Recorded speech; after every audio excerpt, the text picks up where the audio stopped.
Hello, beautiful souls, and welcome to potentially the second part of this series, Celebrity Natal Charts, where we're going to be looking at people with Aquarian sun signs. And, at the beginning of this, I was like, I should do a little bit of research before I start recording because that's always good. And I was like, I don't actually even really know too many famous Aquariuses. And I haven't selected whose natal chart I'm going to look at or do yet, which, as the series goes on, I probably will do. But I just want to look at. We're gonna look at some random charts, or we're gonna look at some random Aquarian celebrities first, and then we're gonna look at a chart, and then we're just gonna go from there, instead of me doing a bunch of research and finding who has what rising. And because I'm recording it first, and I'll be uploading it later. So I can determine the rising. It's like Wheel of Fortune, what rising are we going to be looking at today? We don't know. But, so like I said, initially I was like, I don't really know too many, famous Aquariuses. But when I do think of Aquarius, I do think of, a famous best friend or someone who's, famous for being a best friend. And so some famous Aquariuses we have here is, Harry Styles. Which I guess he's famous for being in a boy band. I guess we assume that they're friends. Destiny's Child, they all lived in a house together on their episode of Cribs, and I was like, I don't think they all live together. I was like, I think that just might be some type of weird fantasy. But we got Harry Styles, Megan Thee Stallion. I don't really know her to be. I guess she has she has friends. She might even have a song called "My Best Friend," maybe not maybe somebody else. The Weeknd, Cristiano Ronaldo, he's on a soccer team. Jennifer Aniston, so she is very famously on a show called Friends and very famous for being a friend to those cast members. We got Oprah Winfrey, which she's I guess known for being friendly, the mental, mental health and social wealth. I don't know what the hell she'd be talking about on her show. I never really watched it.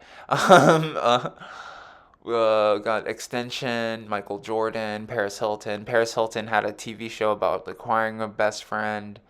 Shakira's music videos kind of portrays other female artists as her friend, her best friend, or something weird stuff she's got going on. Michael B. Jordan, Ellen DeGeneres. People say Ellen DeGeneres is mean, so I guess she's the anti-best friend. Justin Timberlake, a lot like Harry Styles, on known for being on a cast with people. If they're friends, you never really know. Other people kind of give me this socially awkward Aquarian vibe, like Elizabeth Olsen, Emma Roberts, Ed Sheeran, Abraham Lincoln, Alicia Keys, somewhat of cold or distant, Ashton Kutcher. Unrelatable. Ronald Reagan, delusionally high standards of things that they don't do themselves. Dr. Dre. Dr. Dre gives me stereotypically big head Aquarius. They have I have a big forehead because I got a big brain. Blue face. Christina Ricci. So Christina Ricci and Dr. Dre would go into that same category of just big-headed Aquariuses. Yoko Ono. I don't know how people feel about Yoko Ono. I guess but her reputation or what do you call it? The dirt or the tea is that she broke up a group of best friends, anti-best friend archetype, and the whether that's true or not or has relevance is irrelevant. Sharon Tate, I think they had something. I think their thing was called something with friends or something. Kelly Rowland, part of Destiny's Child, so she's definitely a friend. Or famous for being Beyonce's best friend. And I was thinking, if you're in a girl group or something, and you want someone who's cool with singing in the background, who's not gonna constantly try to eclipse you, Aquarius would be that person. Kid Cudi, I think he goes into the awkward Aquarius category. I always thought John Travolta was a Pisces, but I am wrong. He's February 18th, apparently. John Travolta, Denise Richards, Maluma. I wish Maluma was my best friend. Bill Maher, Taylor Lautner, Joseph Gordon-Levitt. He's a good friend. I think he's like a good friend. He's like on Home Improvement maybe. Chris Rock. I don't know if he's like famous for being anybody's friend per se. Like you know how like David Spade and Chris Farley are like best friends. I don't know if Chris Rock is like really known for being anybody's best friend. Um, Paul Newman, you know, him and his things and things that he's done. Kerry Washington, um, Gucci Mane, D'Angelo, Elijah Woods. Elijah Woods, I feel like is his own category of like scary Aquariuses that like scare me. And then Toni Morrison, and that's like philanthropic Aquarius, humanitarian type of Aquarius.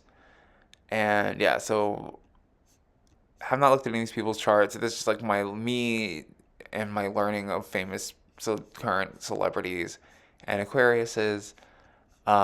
Maybe we should look at Harry Styles because I don't really know him so great. February 1st, you got a rising sign on here. No, oh yeah, rising Libra. Okay, so hello, beautiful rising Libra souls.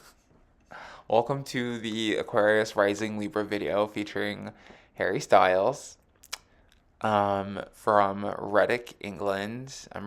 I'm 100% saying that wrong, and I'm doing it on purpose.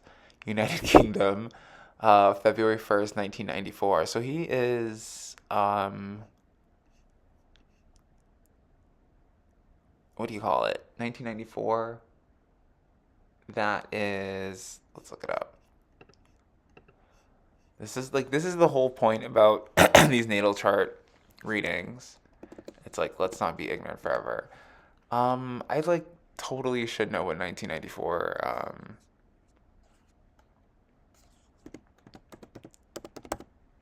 should be. Dog. Dog? Really? Okay. You're the dog. Loyal, reliable, gets the paper. Okay, cool. Thank you. So that's not what it says. They're loyal and reliable, but like they don't get the paper. So this guy, so I'm reading this from astrocharts.com, and this guy, his accuracy says poor, so he might very much well may not be a rising Libra, but as I say in this series, we're reading the charts that are provided, whether if they are accurate to the person or not. It is the chart that we are reading.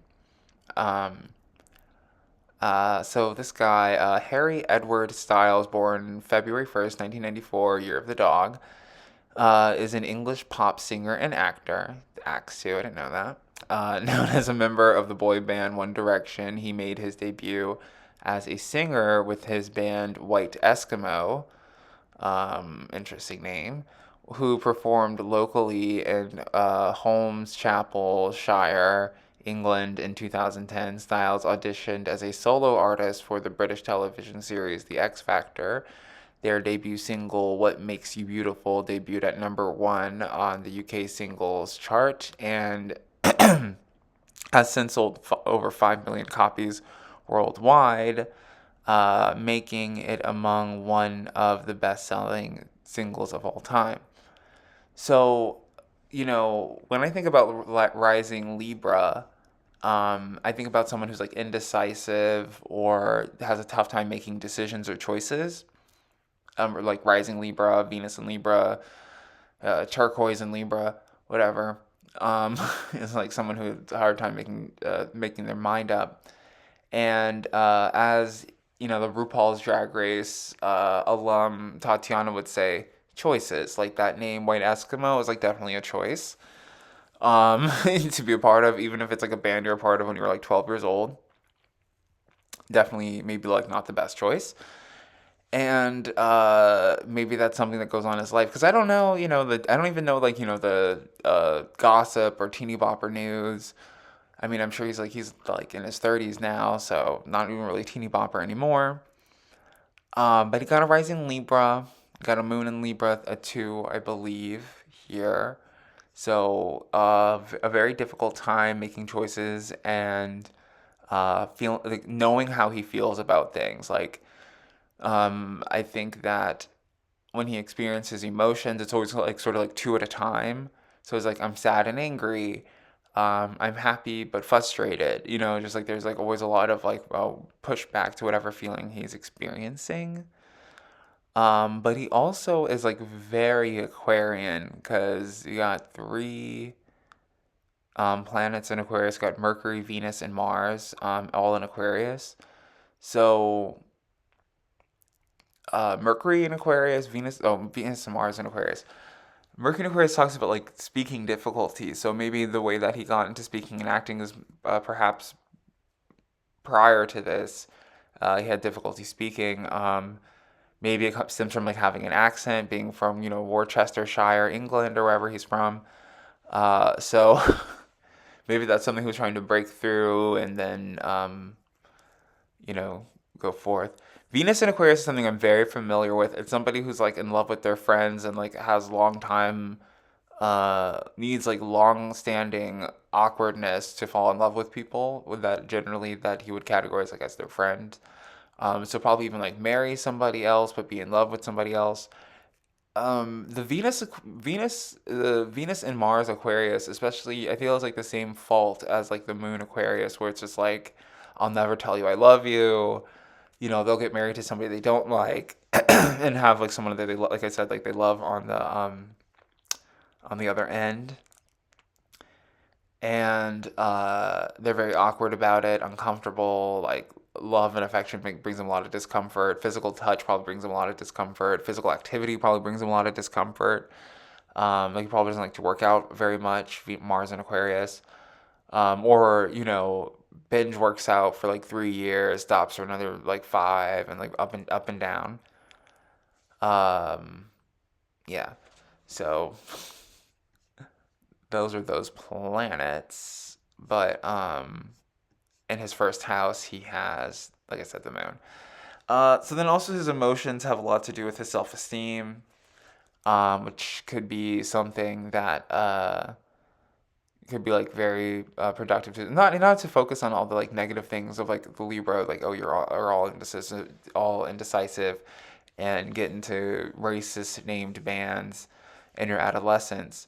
But Libras are very beautiful. They like make really good music. They're really great singers, like known to be like really great singers.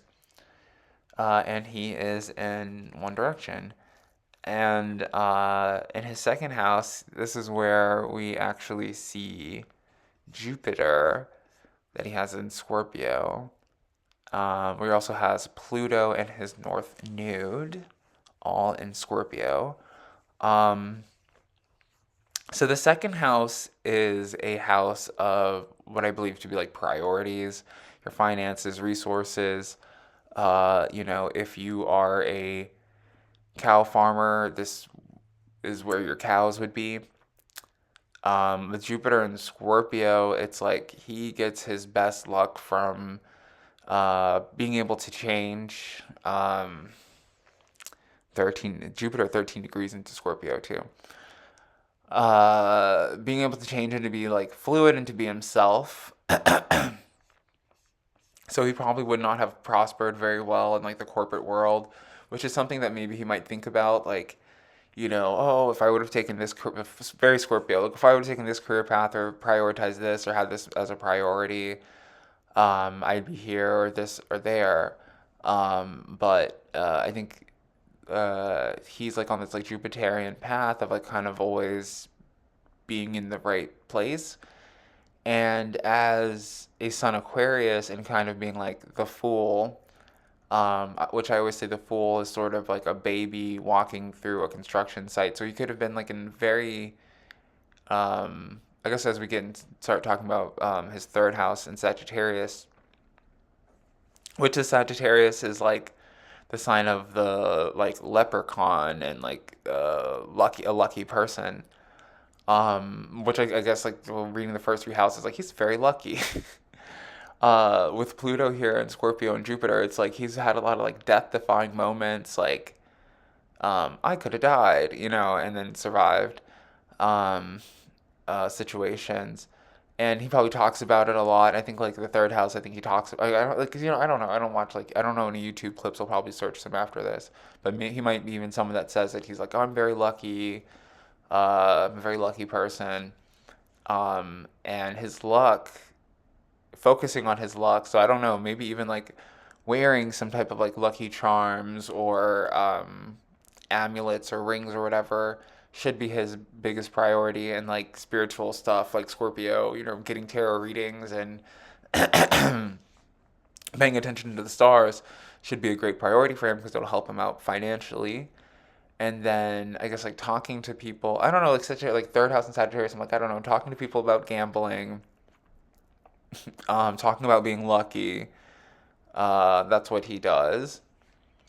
He also can be like a sports fan, or he could be like somebody who like adamantly talks about how he does not like sports. And then we got his fourth house in Cap. Oh, also the third house talks about like his environment, like what his environment growing up was like.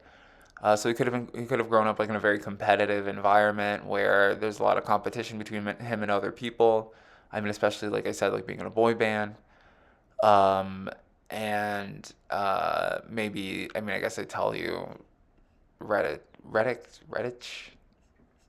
don't even care. Reddit from Reddit England and Holmes Chapel, Cheshire, England, and he being on X Factor, things like that. But the fourth house in Capricorn with Neptune, so like being on X Factor, being on television, um, Neptune and Capricorn. So as I was saying in all the Pisces videos, I'm like, yeah, Neptune is just TV antenna, and that's like how you get on television is like where your Neptune is. So it's like 21 degrees into Capricorn and Neptune. So I mean, you could fact check this, but I would say like what he was probably, I'm sure he was like on television by the time he was 21. And that could have been X Factor or whatever other things that he was doing. We also got the Uranus in Capricorn. So this also talks, so like yeah, like him as a Sun Aquarius, like he definitely. So as I was going through the list of famous Aquariuses, embodies the like awkward Aquarius category. I don't know if his head is so big, but like he's not really giving like big head Aquarius. He's giving like more like I guess like socially uncomfortable and awkward. But it's like I guess like rising to a certain a level of fame and acclaim, being in a boy band, it probably does put a lot of like walls and distance between you and other people, and awkwardness and discomfort. And also seeing that his North Node in Scorpio is also retrograde. He might even have like a like too strong of a knowledge of occultism and spirituality that someone like pushes people away, or really like rebellious spiritual beliefs, which we're gonna look at again when we look at like Saturn and everything. Um, yeah, okay. So the fourth house in Capricorn, Uranus, Neptune, fourth house, Capricorn. His home life, his connection to his mother. His mother might be like someone like sadistic. It might be sadistic of a mother to allow your child to be on television. And that might be something that he thinks about as he's like realizing of how much like a fool he has been and how lucky he has been to have so much like balance and have like to go through the meat grinder and the factory processing machine unscathed and unharmed and unboxed. Um, so his fifth house in Aquarius, which we actually dove into a lot when I was talking about Venus and Mars, because he has Mercury, Venus, Mars, and the Sun all in Aquarius, which we can call that a stellium, I guess, like the Sun too being a planet. Um, so his and this all occupying his fifth house, I think is very important because like Sun and like so he like probably talks about himself a lot. He probably talks about his love, but people probably ask him, you know what I mean? Like as like he probably does interviews and things like that. So he probably, talks about himself, talks about his hair, skincare routines, his relationships. People try to challenge his ego, I'm sure. So, and that maybe translates into like other conversations. So as he might be like used to like flirting with like James Corbin and constantly talking about himself and how he feels and like what his favorite color of gumball is. Uh, other people it might like put up like, oh my god, this guy's like the worst person to have a conversation with. And moving to his sixth house of Pisces, that talks about isolation, talks about like feeling imprisoned spiritually because of his spiritual beliefs. So I don't know. I don't see anything that talks about necessarily like being like Catholic or Protestant or whatever.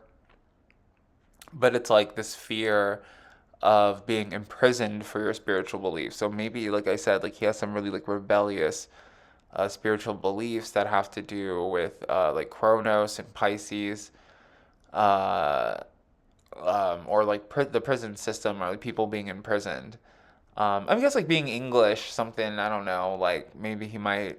I could see him like looking at his picture and everything, like being like the Count of Monte Cristo, or in some movie like Princess Bride or something like that. But something to do like he's afraid of like going to jail for his like spiritual beliefs. So maybe he's like a witch or something, or into like Wicca, and maybe in past lives he was like arrested for whatever. But it's like he like spirituality. It's a really big limitation for him. In his chart, it's I guess he's just an Aquarius. He's like uncomfortable about everything, but yeah, and it also causes blockages for him. Like going to the hospital and like doctors and things like that. Like so, how like Jehovah's Witnesses don't believe in getting blood transfusions. There's some like limitation with him in spirituality and like health and wellness and things like that. So his seventh house that we have in Aries. So typically I would say that having a rising Libra and a seventh house in Aries, he would be best to like date or to marry like an Aries person, or that an Aries would bring a lot of balance to his life. So like being like in his younger days, he might have had like a Aries friend who might have been you know looked at as like a hater or something, and was like, don't be don't call yourself white Eskimo. And then he's like, no, we're white Eskimo and you're a hater. And he was right. But so, they bring a lot of balance. They're a good partner for a relationship because Aries will stick with the choice. I think it's actually very synchronistic that I'm doing the Rising Libra video today, because I was like ranting to myself about Aries. I was like, Aries will stick with the choice even they're like dead wrong. Like, if they picked a bunch of random boxes and one had like a deadly tarantula in it, and the other one had like a bunch of donuts, and they're like, they're like, I got the tarantula box. I'm gonna stick with the tarantula. You enjoy your donuts. That's for you. Like I made a choice and I'm sticking with it. So I think that's something that he kind of like needs in his life. Maybe not a box full of deadly tarantulas, but definitely something that can help him like make decisions. And his eighth house in Taurus. So yeah, there's like I guess like who would have known, like being an Aquarius, there's a lot more of a spiritual life and confusion and ambiguity about like spiritual beliefs. I don't know, maybe he wants to be like mummified or something with his eighth house in Taurus. Like he has like a deep affinity for like African spirituality, and like Egyptian spirituality and things like that. So maybe that's like the things like, I'm afraid of going to jail because I want to practice Ifa and I am from Worcestershire, England, Nutcrackerville. um, so that could be a thing. Also, also I guess like I don't know. I really want to like tie him to like Catholicism, and like those religions, but I don't really see that in particular in his chart. But maybe there's something also with like issues with his spiritual beliefs and like therapy and like psychoanalysis. But also in his ninth house of, or the ninth house of, long distance travel and higher education, we have Gemini. So he probably speaks a couple different languages, or like, is very polite in different languages. And then in his 10th house of Cancer, we have, or his 10th house of career, we have Cancer. So having a rising Libra and having Capricorn in the 4th house and having Cancer in the 10th house is very interesting, because it says to me like getting away from his parents will bring him like the most luck and prosperity, but like mainly his like mother and his mother's sisters. But then also his mother, or his connection to his mother, or people connect that look like his mother, whatever, bring him sort of like the most luck and fortune and evolution in his career and destiny and life path. Uh, and then very interestingly, so there's like something, so very interestingly, like him having an 11th house in Leo, and a bunch of like a lot of activity in his 5th house with Aquarius, his 11th house of friendship and vibration and technology, reflecting a very busy, active 5th house of ego, sex drive, and public image. It's like, to the world, he like everybody cares about his relationships. Everybody cares about what he's doing. If he's playing tennis, the world cares. If he's dating somebody, the world cares. If he changes his hair, the world cares. If he changes the way he talks, the world cares. His friends do not care. Like, we don't care that you change the way that you talk, who you're dating, what games you're playing. We don't care. And then so it's like he's a famous amongst his friends, but also very like not famous amongst his friends. And there's something wrong with his health, like Chiron in Virgo, Saturn in Pisces, like, and it's like something that he can heal and help other people with, but he can't help or heal himself. So I don't know, like, it's almost like somebody who has lice, and they're like, oh, you have lice, like they're like giving people lice or something, and it's like, oh, you have lice, and I know the symptoms of lice because I've had lice before, and it's like they still have it and they can't get rid of it or something like that, like this perpetual thing. But that's also Chiron, where it's like I was saying in the James Hong video. I was saying that you know he might correct people's accent or accent work, but not be so great at accent work himself, or something like that. So that's how I feel about Chiron in general. So it's like he could be like trying to correct or help or heal people with their health, but like his health isn't so great either. Um, so a bunch of shade and ill will to him. No, I'm just kidding. So yeah, that's been my analysis of Harry Edward Styles' natal chart, and a complete disrespect for his hometown and where he comes from and the name of his band. Unfortunately, I didn't mean to roast him. But thank you for watching, and if you would like your own natal chart reading, you can book with me on my website, and we can look at what's going on in your chart. And I will see you in my next video. Bye.